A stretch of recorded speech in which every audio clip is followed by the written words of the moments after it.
محمد ریحان صاحب نے مینازور کویت سے پوچھا ہے کہ میں صحرائی علاقہ میں کام کرتا ہوں، اذان اور اقامت کے ذریعہ 5 وقت کی نمازیں پڑھتا ہوں الحمدللہ۔ میرا سوال یہ ہے کہ کیا نماز میں خشوع اور خضوع کے لیے آنکھیں بند کر سکتے ہیں؟ دیکھیں، آپ صحرائی علاقہ میں رہتے ہیں اور آپ مسجد سے قریب نہیں ہیں، تو آپ اذان دیتے ہیں اور اقامت کہہ کر کے نماز پڑھتے ہیں، اچھی بات ہے۔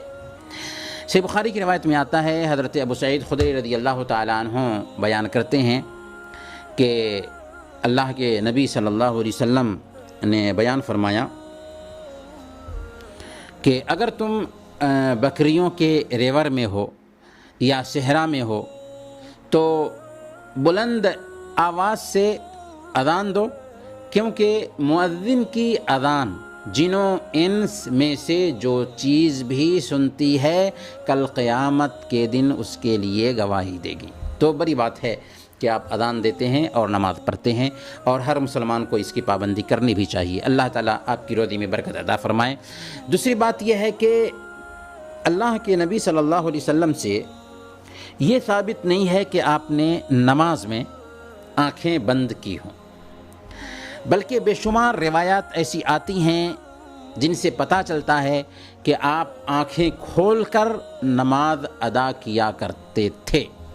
اسی لیے بعض علماء نے نماز میں آنکھیں بند کرنے کو مکروہ قرار دیا ہے۔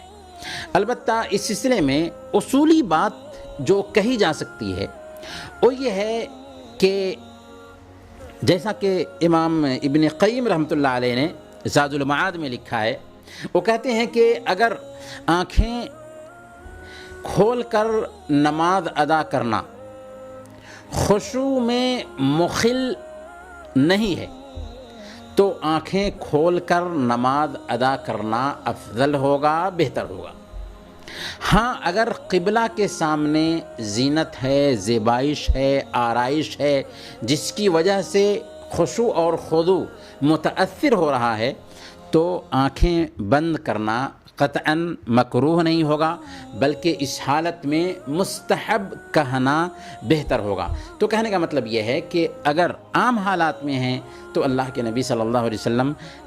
کا اسوہ یہی ہے کہ آنکھیں کھول کر کے ہی نماز پڑھیں، لیکن سامنے میں کوئی چیز مشغول کرنے والی ہے تو اگر کوئی آدمی آنکھ بند کر لیتا ہے تو کوئی حرج کی بات نہیں۔